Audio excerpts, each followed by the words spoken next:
It's Office Hours Live. Woohoo! Thank you. And we're back 5 weeks before Election Day. That's 5 weeks. That sounds like it's a long time, but it's not. I mean, this is a critical election.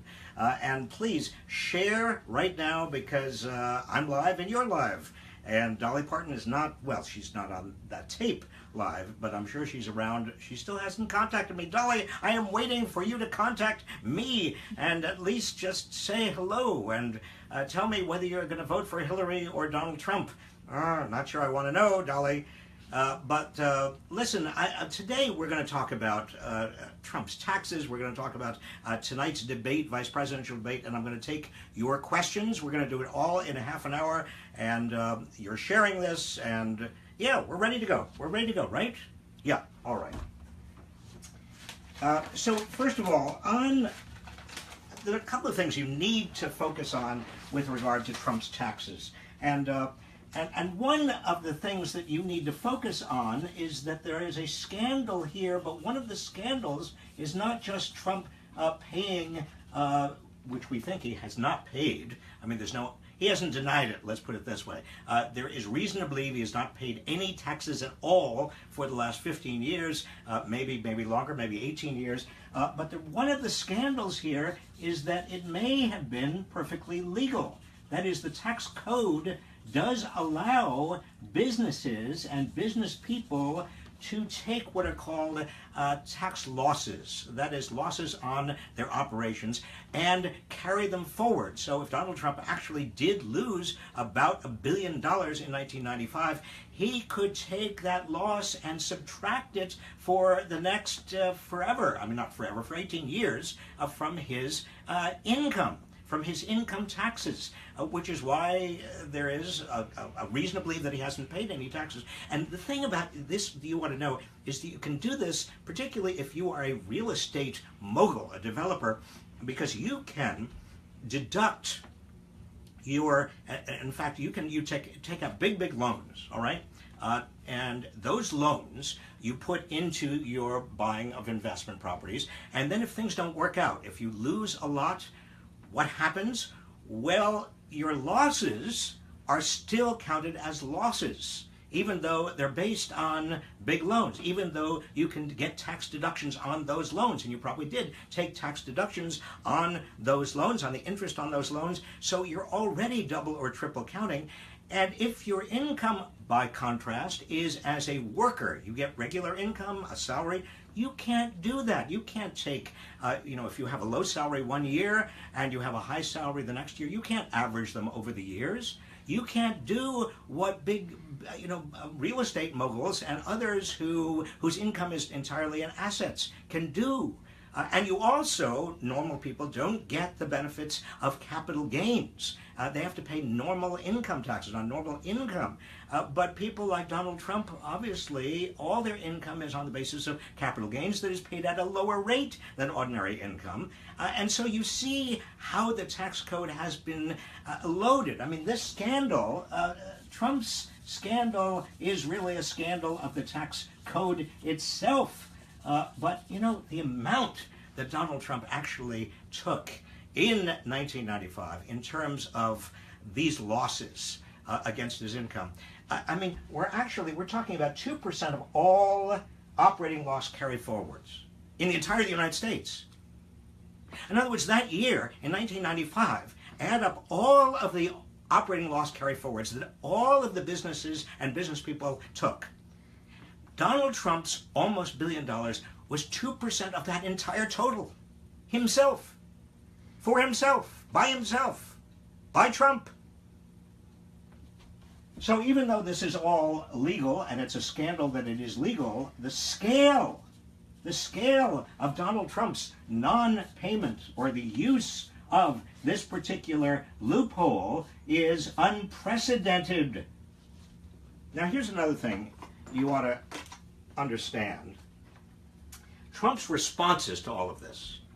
He's saying, oh, don't worry about it because, for one thing, I'm smart and I'm a genius in terms of the tax code. Can I just tell you something?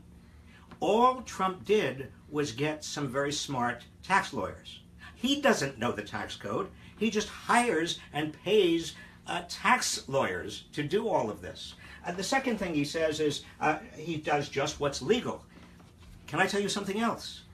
You have a choice as a business person to either be aggressive. You tell your tax lawyers, your very expensive tax lawyers, I want to be as aggressive as possible. And that aggressive as possible is a signal that means you're going to go right up to the line. You're going to go actually right up to the line, even if it means you're going to be audited, even if it may mean litigation by the IRS. And that's exactly what Donald Trump has done, because he says he's audited all the time. And we know that he is in and has been in litigation with the IRS. So that kind of aggressiveness with regard to basically taking every advantage of every possible, pushing the envelope on taxes, is something that most businesses actually, they don't do, because the risks of getting caught times the penalties, I mean, it doesn't make sense. So that really, he's not smart. He's not doing just what's legal. What about, you know, the other thing about Donald Trump, last July in 2015, do you remember what he told the Wall Street Journal? He said, I am a smart businessman because I pay off politicians to get what I need. That's what he said. So it's not only as if he's doing what's legal. He and other real estate developers, and this is particularly true of real estate developers, they have been making for years contributions to politicians who will give them special tax breaks. This is not, the tax code is not just created out of thin air. It's created on the basis of a lot of money that comes into Congress, into the tax writing committees. And Donald Trump has admitted that he was part of this. So it's not just him acting legally, it's him actually changing the laws, participating in changing those laws. And then he says, finally, it's his fiduciary duty. Did you get that yesterday? He said, well, it was my fiduciary duty to take advantage of every conceivable tax break I could because I owe it to my shareholders. What? I mean, for one thing, there is no fiduciary duty with regard to extending and taking every conceivable tax break and tax loophole and creating tax loopholes. Secondly, there is not even in the law anything that requires any CEO of any company to maximize shareholder returns. That's not in the law. I mean, all of this fiduciary stuff is also absolutely baloney. Donald Trump, and here you are again, I can't resist giving you, there he is, and there he is. Donald Trump, what you are doing and what you have said about your taxes makes absolutely as much sense as anything else you have said this entire election. It is self-serving, it is hypocritical, and it makes no sense on top of everything else. Do you get me? Am I making myself clear? Finally, I want to say something about Donald Trump as a businessman. Because he keeps on, and I keep on hearing from the few people that I run across who are still Trump supporters, they say, well, notwithstanding he's a blowhard and he's a narcissist and he's a bigot, still, I think the United States needs a businessman, a good businessman. This entire notion of Donald Trump as a good businessman is itself absolutely 100% baloney. It is based on nothing. It is based on mythology. First of all, how good a businessman can you be if in 1 year, 1995, you lose almost $1 billion? That is not a sign necessarily of a great businessman. Secondly, Donald Trump said in 1976 that he had, when asked what his net worth was, he said his net worth was $200 million. He is now arguing that his net worth is over $8 billion. Well, if he had in the year 1976 just put that $200 million into an index fund and simply automatically reinvested the dividends, today he wouldn't have $8 billion, he'd have $12 billion.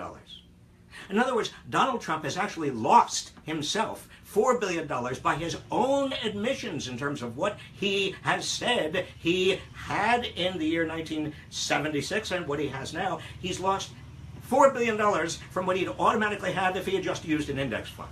That's a good businessman? Please. Can we leave Donald Trump right now? All right, so we have a vice presidential debate coming up tonight. And that vice presidential debate features two people who don't necessarily have the degree of colorfulness and the kind of penchant for sensationalism that Donald Trump has, and that certainly Hillary Clinton is a character that everybody wants to know more about, or has wanted to know more about. So I don't expect that tonight's vice presidential debate is going to attract the kind of audience, which was over 60 and some say closer to 100 million, that we had in the first presidential debate.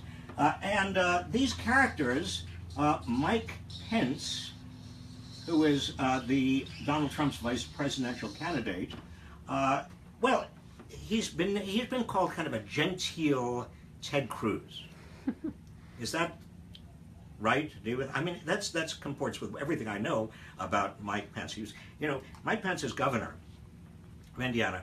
He took a lot of money, millions of dollars, from the riverboat gambling industry, and then he made sure a law was passed in Indiana that allowed all of those riverboat casinos, that go right past the state, to actually have their casinos on the land, in state.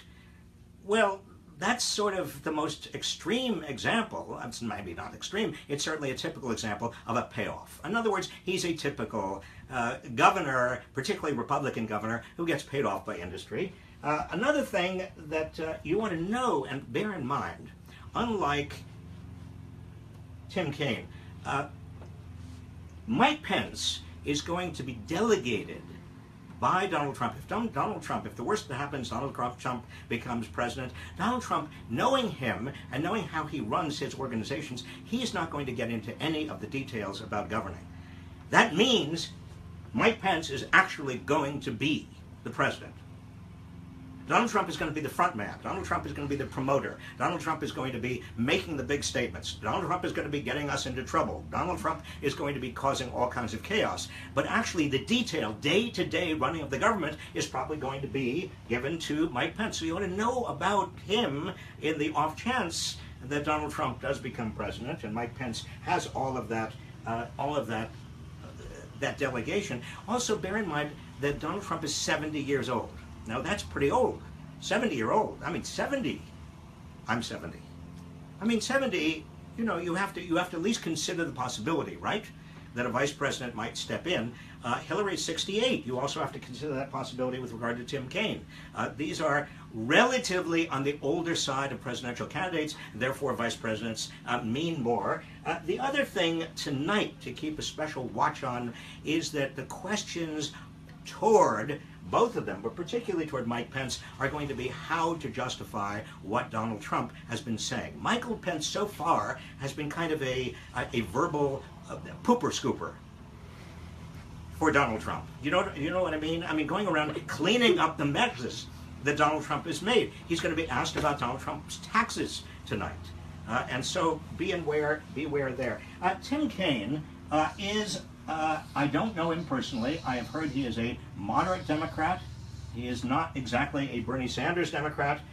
He would be a fairly traditional vice president in terms of not delegated all that much because Hillary Clinton knows all of these issues. But the thing I'm interested in him answering tonight, honestly, Tim Kaine, is what about the Trans-Pacific Partnership?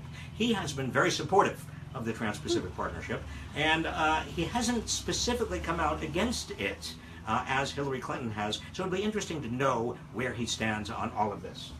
All right, so even if you don't go to the debates tonight, the vice presidential debates, bear in mind that they are important.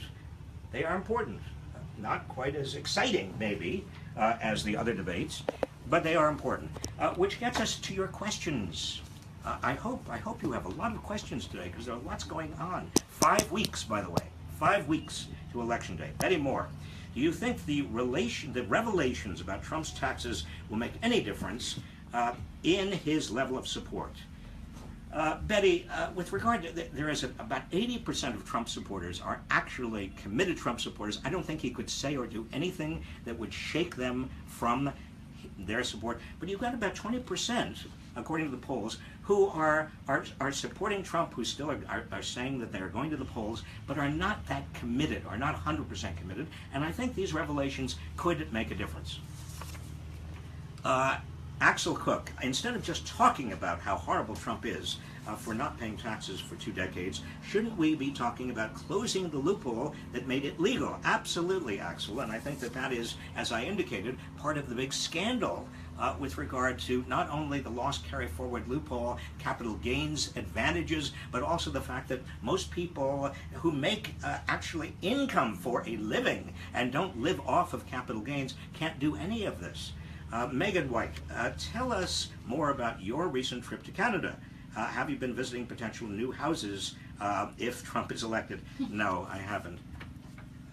Joyce Bell, what do you really think of Newt Gingrich? Really? Joyce, do you really want to know? I think Newt Gingrich actually began America down the road toward Donald Trump. I mean, I was there when Newt Gingrich came to town in Washington to became Speaker of the House. I mean, he was there on Congress before that, but I was there when he became Speaker of the House in 1995. You know, it was like the whole climate of Washington changed. It was like a cloud, a deepening, darkening cloud came over the entire city. And the tenor of relations between Republicans and Democrats, it became more vicious. That people stopped talking to each other. I remember I had been talking to a congressional committee, an oversight committee, as Secretary of Labor, just before the change in Congress. And it was civil. Republicans asked me questions, and they were not necessarily always friendly questions, but I responded, and we all got along. And then 2 months later, the same committee, but the composition had changed a little bit because the Republicans with Newt Gingrich had come in. I got questions. I mean, I remember Rick Santorum, who was then a member of Congress, in the middle of my answering some question, I believe it was Rick Santorum, he said, Mr. Secretary, excuse me, are you a communist?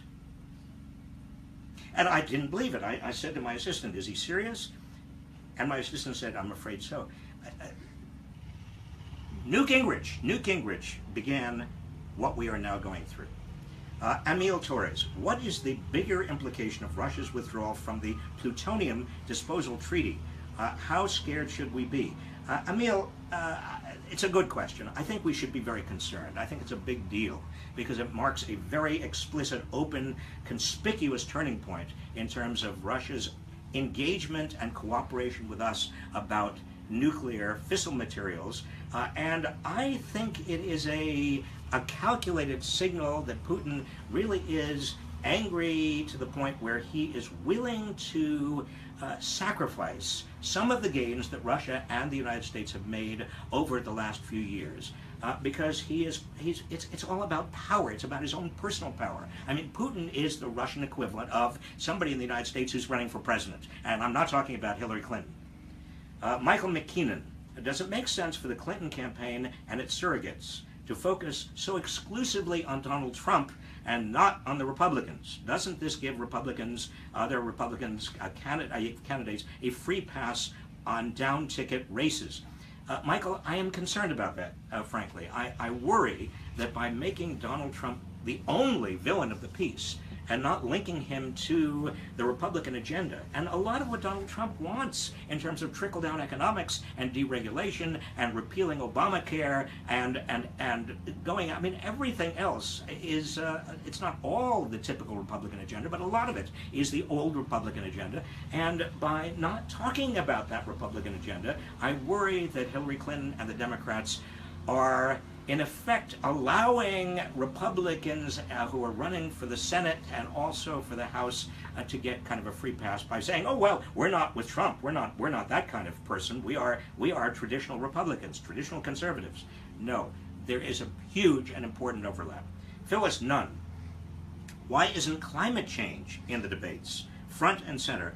Phyllis, this is another example. You make Donald Trump and his idiosyncrasies and his character and temperament and bizarre behavior are so much central to the debate right now that we are not talking about inequality, we're not talking about the stagnation of median wages and what to do about it, we're not talking about climate change, we're not talking about the big issues we ought to be talking about, and that means that even if Hillary Clinton is elected, please, she's not going to have the mandate she needs to get on with what needs to be done. That's my fear. All right, can I just share with you candidly my fear? Roxanne Moser, is that how you pronounce it, Roxanne? You're not sure. What is driving the upward spiral in housing prices if wages are mostly flat? Is publicly owned housing or publicly subsidized or public subsidy the only meaningful intervention?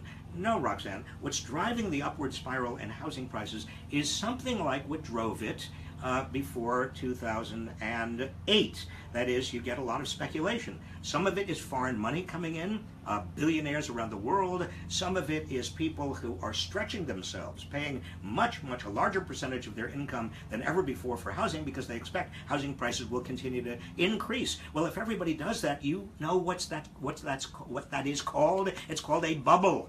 And those bubbles do burst. And right now we're seeing a widening gap between housing prices and median incomes. And when that gap, housing prices keep on going up, median incomes are not growing nearly that fast, eventually that gap becomes so large that you have a correction, which is a euphemism for a little bit of a bursting of that housing bubble. So what can we do about it? Well, for one thing, the banks can be a little bit careful. For another thing, though, long term, we've got to have more housing that is moderate. Smart growth means that you have more public transportation, more better and more efficient public transportation, and you cluster your housing nodes around those public transportation nodes. So you can live further away from work, but you can get to work efficiently and you don't have suburban sprawl. Did I make that clear? It's a complicated idea, but it's really important. Ted Dyer, how can we encourage business investment without allowing so many loopholes? Get big money out of politics, Ted. Susie Johnson, can you explain some of the economic hypocrisies of political parties? Susie, how much time do we have? How much time do you have? Why do so many not so rich vote against their own economic self-interest? Susie, I think the reason they vote against their own economic self-interest is that they have been sold a bill of goods by the moneyed interests, Democrats as well as Republicans, more Republicans than Democrats, but both parties, that their major problems have to do with either foreigners or with Republicans, it's playing the race card, that their major problems of the middle class and the working class have to do with the poor and blacks and Latinos, or they're kind of driving a wedge having to do with differences in where kind of class differences. But you know, if we came together, and I want to say this, and I've said this before, I want to say it again, if we came together, the bottom 60%, across race, across class, across religion, across all of the divides that have been attempted to be used by the moneyed interest to keep us apart, if we came together and said we're going to reclaim our democracy and reclaim our economy, we could do it. We could do it. That's what happened 100 years ago or 120 years ago during the progressive era of American politics. There is a precedent for this. Next question. Wanda Worstel, are you a lawyer as well as your other credentials? Wanda, I practiced law for 2 years, so I suppose you could say, and you know what I was doing? I was assistant to the Solicitor General of the United States, and I argued and briefed Supreme Court cases. I did, and I'm not going to tell you who my boss was. All right, I will. Robert Bork. Okay, I'm revealing something very personal. And Robert Bork, he was my boss. We disagreed on the First, Second, Fourth, Fifth, Eighth, and Ninth Amendments to the Constitution. Okay, Greg Davis. Why are so many politicians lawyers? This is another lawyer issue. You're interested in the law today. Oh, because I was talking about law. This is actually an understanding of how economics, law, and politics are absolutely interactive. They create our political economic system is very important. Greg, why are so many politicians lawyers? How does that affect their lawmaking skills? Well, many politicians are lawyers because law is a study of, if you'll excuse me, epistemology. That is the meaning of words and also categories. There is sort of thinking about and like lawyers, and having the tools with which to make changes in the rules of the game. But ultimately, we're only talking about the rules of the game. And something that I keep saying, and it's very, very important, is that the idea that there's over here a free market, and that over here we have politics and government, is completely wrong. because you can't have a free market without rules of the game. You can't have a free market without law and politics determining what the free market is going to look like, the organization of that free market. And so anybody, economists, or anybody who teaches or takes economics, or anybody who's ideologically tends to believe that there is just a free market out there and we don't need or don't want government, you don't know this basic reality. And this basic reality, that government and politics are setting the rules, is so important. And I believe that the reason so many people think there is a difference between the free market and politics is because those people who have the power to make changes in the rules don't want you to know that there is actually no free market without those rules. Lauren Seibold, if Trump gets elected, is he a genuine risk to the economy? Or are there enough checks and balances to keep him from doing irreparable damage? Lauren, I don't know. But I don't want to risk it. That is, if Trump is elected president, I could see within 2 years an impeachment vote in the House because he's so overreached his authority and he's acted so crazily. And I could see that impeachment vote confirmed by the Senate. And then I could see him saying, forget it, I'm not leaving. And then what? Linda Vorsinger, if Trump is elected president, how would that impact the rest of the world? Or would it not?